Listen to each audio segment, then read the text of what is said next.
Okay, hello everyone. My name is Mikael Pawlo, and I'm the moderator of this panel on the future of investments in the iGaming industry.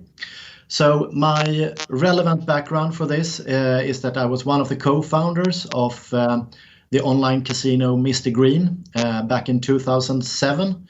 And I was also the first CEO of the same company, taking it from a Word document to a listed company. Quite a ride, so to speak. And Mr. Green was eventually acquired by William Hill. After that, I've been an angel investor with investments in some 30 startups. And I also co-founded and was the CEO of a company doing automated accounting called Red Flag that merged with our competitor Bookio just last year during the pandemic. Quite interesting to do a merger during the pandemic, I can tell you. But that's not the subject for today. Today we're going to talk iGaming investments.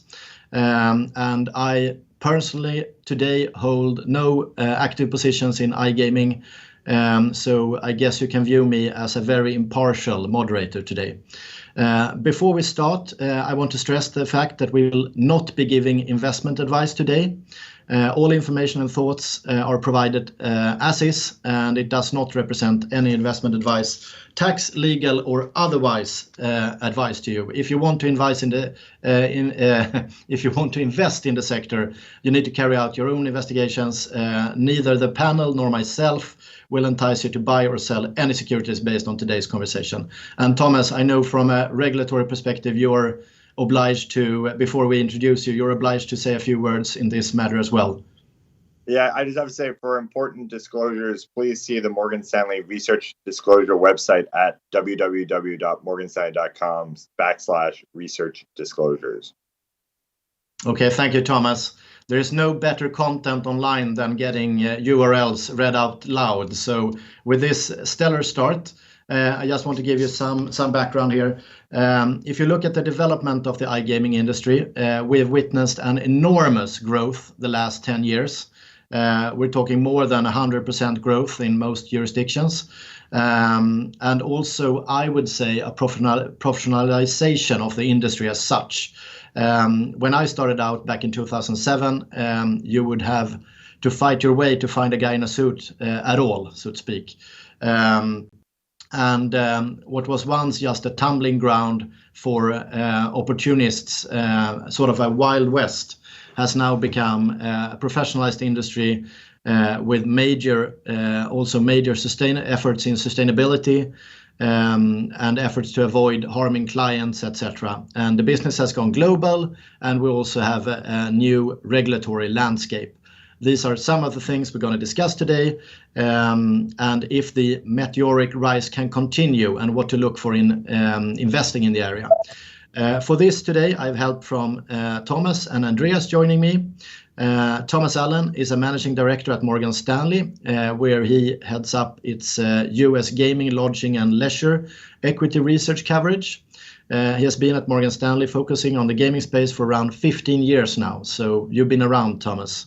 We also have Andreas Aaen. I hope I'm pronouncing that roughly right now because he's from Denmark and I'm from Sweden. So we have kind of a thing going on between Sweden and Denmark. So any mispronunciation is, of course, not by accident. But anyway, Andreas is the CEO and founder of Symmetry Invest, which is a Danish-based long-short equity fund investing globally.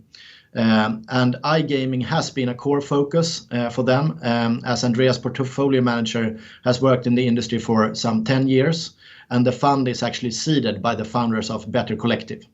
So that's where we are. We have about 20 minutes now due to some delays today, so we're going to do this in a fast moving pace. So brace yourself now, everyone. But just as a warm-up, do you have any favorite companies right now, Andreas? Yeah, so we like the suppliers like Evo, Kambi, Betco in the industry, but I would say our favorite name is Gaming Innovation Group, as we have written on our website also. So we think they are structurally really well positioned now, and it's a much better kind of risk reward at only 6 times next year's EBITDA. And as you know, they are strong not in 75. affiliation. No, not some. 75 as in the US. So I think Yeah. they're quite strong in affiliation, also on the platform side to kind of win in the regulated markets. Okay, Thomas, do you have any favorites? So we're generally bullish at U.S. sports betting and iGaming opportunity, and we're overweight DraftKings, MGM, Caesars, Boyd, partially win on the thesis. If I had to highlight one here, I'd probably call out Caesars, because when we look at the 2022 valuation, they're trading in line with historical averages when a lot of the other stocks already have a decent amount of value in the stocks. And so, it's this company that hasn't really done that well on market share yet in the US, but they have many of the things that should drive market share in the future. And so we think that that's something that will be valued by investors in the future. Is the merger or acquisition of William Hill done yet for Caesars? Yes, it is. So that's a key catalyst. It will hopefully help them to execute better and to start taking market share. Fantastic. So if we want to start with sort of let's say it's not a trick question, but it's a quite tough question. I'm going to pose it to you first, Thomas, so you get a breather, Andreas. What matters the most, revenue or profits? Depends if we're talking about short-term or long-term, right? I think long-term profits are really going to matter. And I that's a debate within the industry where it's interesting because if we go I'd say the past 6 months or maybe even shorter, the investment community has really started to focus on profits, whereas before it was all about revenues. I think that there's still a lot of investors who haven't invested in this space and I'm talking about the US market specifically, because they think it will never be profitable, at least for a B2C perspective. We disagree with them. We highlight there are dozens of companies or hundreds of companies all over the world that do this business and are highly profitable. And we don't see the unique market characteristics of the US, like market access fees or anything like that, as actually that big of a deal. And one of the things that the US companies have that I think are really attractive for long-term profitability is customer acquisition advantages, right? So the legacy casino companies have big casino databases, but more importantly, the DFS companies have large DFS databases that have really proven to be very good acquisition grounds for customers. Okay, and if I pose the same question to you, Andreas, I have some follow-up questions to that, but first, Andreas, I'm going to give you the chance to get in here. Yeah, I would say the most important part is actually in the middle. It's unit economics. So if you have good unit economics in one place and you can take them to other places, that's definitely the best thing. Then you have reinvesting opportunities. So just two good examples from our portfolio. So we are long in both Kambi and in Gaming Innovation Group, and those two companies invested heavily in technology, in new markets, and in getting their platform licensed. And everyone was kind of questioning them that, this business will never scale. And now suddenly they took their margins from 10, 15 to 40, 50% now. So at least if you can find those companies with good underlying unit economics that will scale at a later point, then I think it's really good. Thomas, you're focusing a lot on the US market, which is interesting. Judging from what you were saying before, revenue or profits, do you think the B2C operators in the US will ever become profitable? And if so, if they become profitable, will they be more or less profitable than the international operators? So I do think they'll become profitable. I mean, I don't think we have any of our companies profitable really until 2024. Remember, in the US, it's a state-by-state rollout. So every market is every state is its own market. So that means that as soon as maybe you're profitable in New Jersey, where a couple of companies already are, you're heavily investing in a market like Illinois, and that'll keep on going until most of the large states have legalized. But we do think that they'll be profitable. I think that they're going to be relatively comparable to the European and Australian companies, as I pointed out earlier. They're offsets, right? So in certain markets, in certain instances, the U.S. taxes are higher. Certain instances are lower. Certain instances they have a better customer acquisition advantage. Certain instances they have a worse. So in general, we kind of use the international markets and companies as benchmarks. Okay, cool. Andreas, how do you see companies today, and maybe this is more relevant for operators than suppliers, differentiate themselves from each other? the theme we have benefited most from is basically that all the big US, operators need to buy the software from Europeans that trade at a much lower valuation and is much more profitable. So, they buy sportsbook from Kambi, affiliation platform from Geek, and casino games from Evolution. So you have like really profitable, fast-growing European companies that basically benefit from all the money, easy money that is in the US now. So we think that's a quite good theme. On the operator side, we think a company like Kindred is one of the most interesting because they kind of take the long-term approach in Europe. They have invested like many years in UK, for example, and now they're suddenly starting to take a lot of market share when regulations get a little more tough. Yeah, and you mentioned there's a lot of free money, so to speak, in the US available. And Thomas, do you agree? I mean, from a public side, what kind of investors are focusing on the opportunity in the US? Yeah, I think Andreas was really talking about how much money the operators are spending, right, Andreas? I mean, that they're willing to spend whatever to acquire customers, and I agree with that. But I think, and I'd love to get your two opinion, but this is an early land grab, right? And they're willing to spend whatever. And I look at a company like DraftKings that, I kind of think of takes like the scorched earth approach where they want to just make sure that they have as many potential touch point consumers in order to drive their long-term market share and get in early. From an investor standpoint, look, it's been pretty amazing.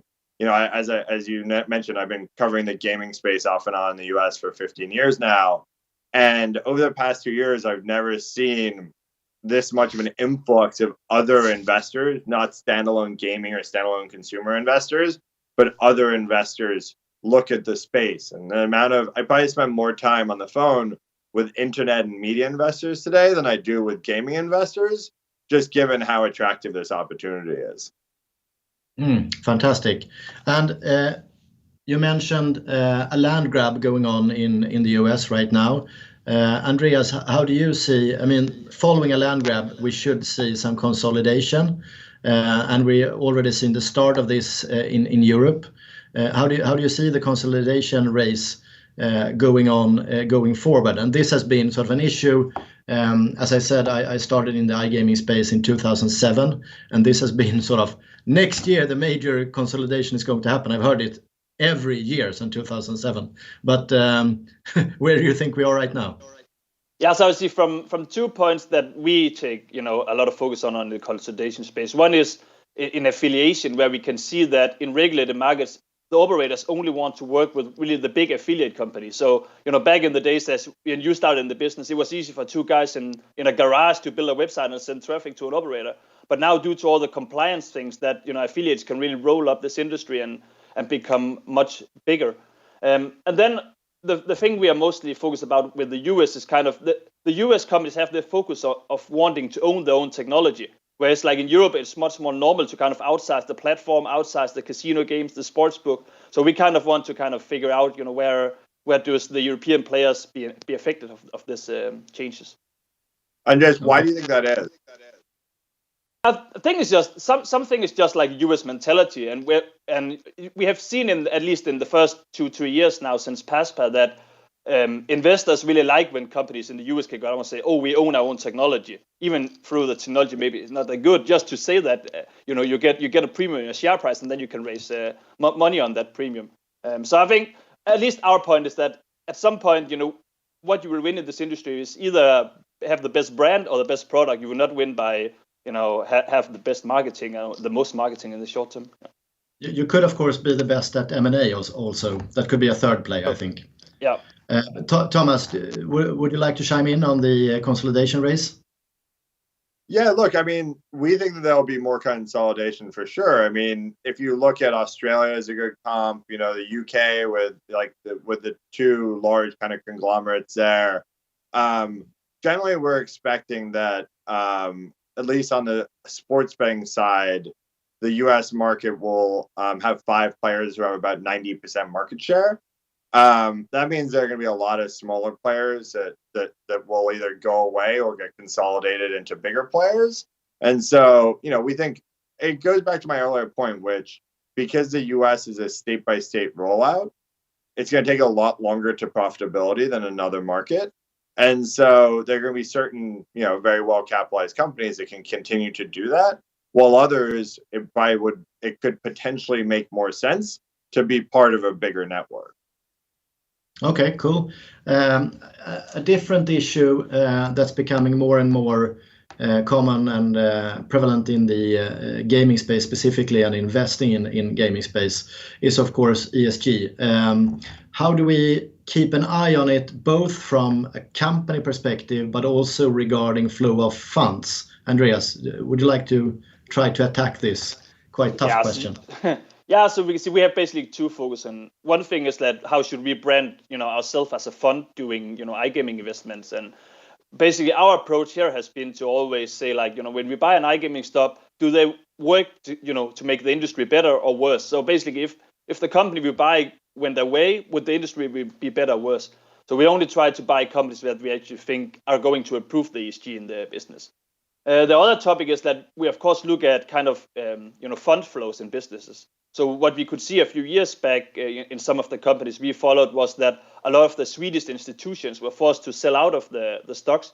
So there we of course need to follow that kind of money flow to know when to add or reduce our positions.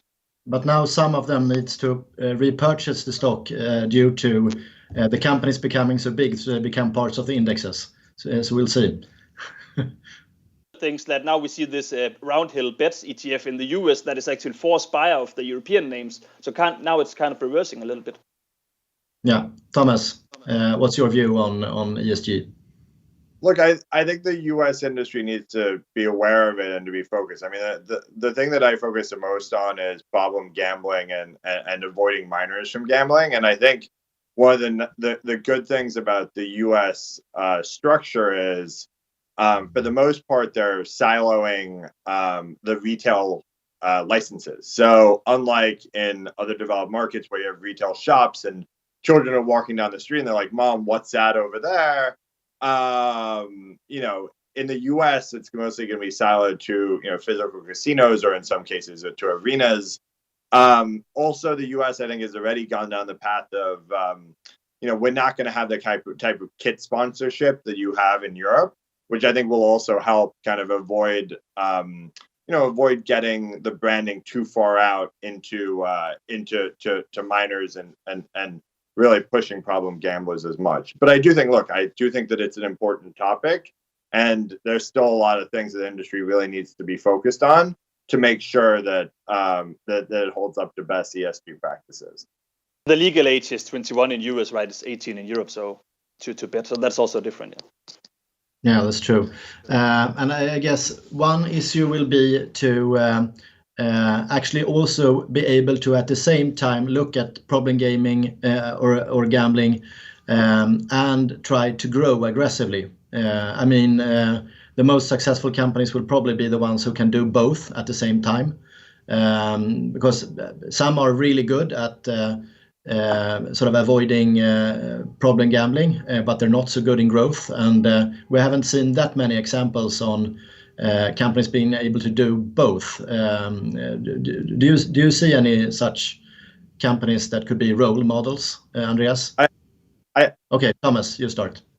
I think the industry should be coming together, and I know, for example, GeoComply is working hard to bring operators together to really focus on this and to kind of pool resources to make sure that the industry is going to go down the right path. Okay. Yeah, so Andreas. I would say like there's also a difference, Thomas, in the US where regulators are quite taking a hard stance at these things, where in Europe, in some countries, the regulators don't focus a lot of the channelization, etc. Whereas a company, as I said before, that we like that do the right thing is Kindred. Like, they took a margin loss in UK and now invested for the long term, and now they are willing in the UK. They took a big hit in Sweden when it regulated, but now they are really taking market share in Sweden, and I think they will do the same thing in Netherlands now. So I think that the companies that is actually willing to take a short-term hit to do the right thing long-term will be able to win it. Yeah, and I think Kindred specifically made some major changes even like 10 years ago to be prepared for this. Specifically, they started out in France trying to be compliant very early on, before this was even an issue. So pretty well played there, I guess. Speaking of regulatory changes, how do you as investors monitor what's going on and the impact it will have on companies? Thomas?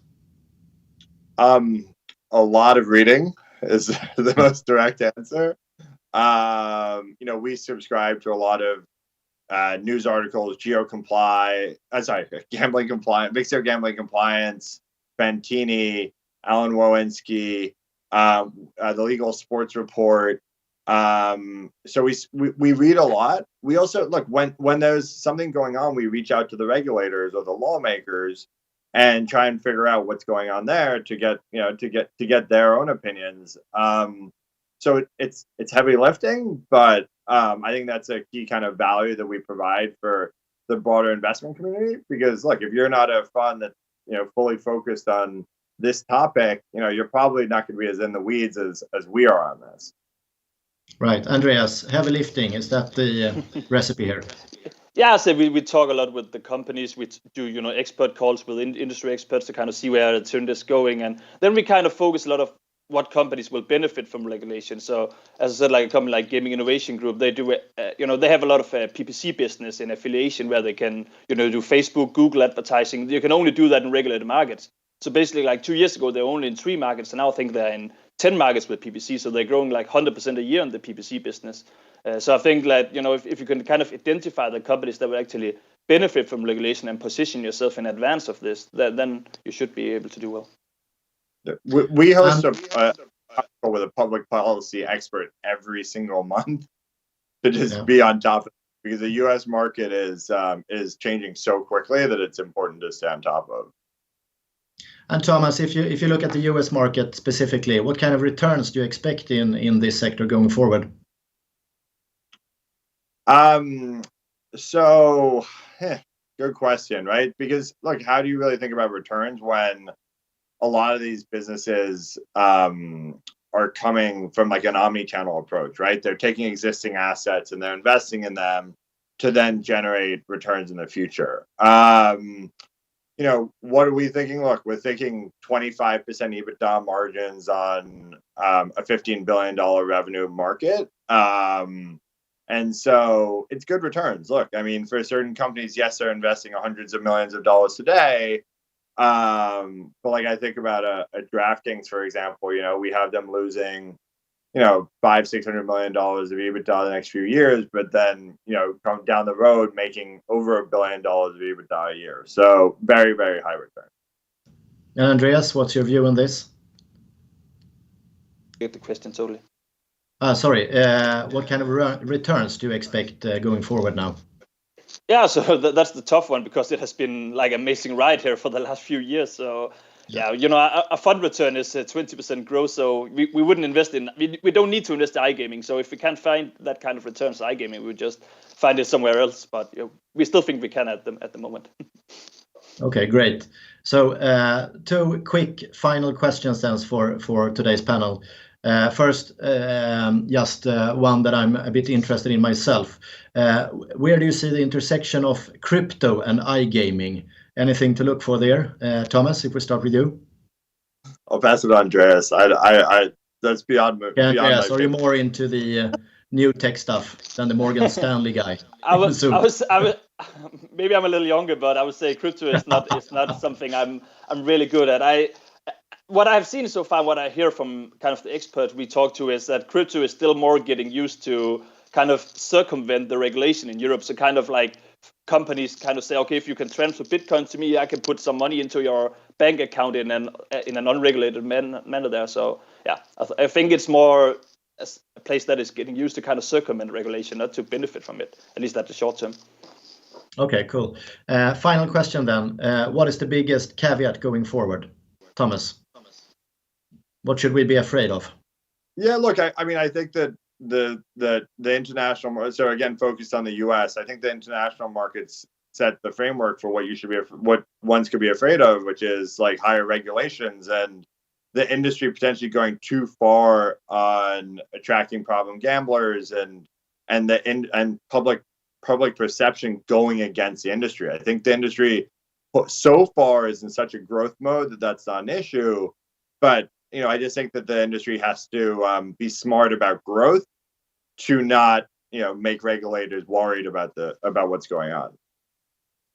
Andreas. Yeah, I would say that, as I said before, we are mostly focused on the suppliers. So what we are really focused on now is kind of, as Thomas said, if there only be like 3 big companies in the US that will kind of have everything in-house, then it would be maybe a little problem for the suppliers. So that is something we kind of want to monitor quite closely, how that plays out. Okay, very interesting. Thank you so much. Do you want to add something, or I know you need to run now, Thomas, for the next event? No, thank you very much. Okay, thanks for participating, and thanks for the patience listening to this. I hope you got some information that was not investment advice. Okay, thanks everyone. Bye. Bye.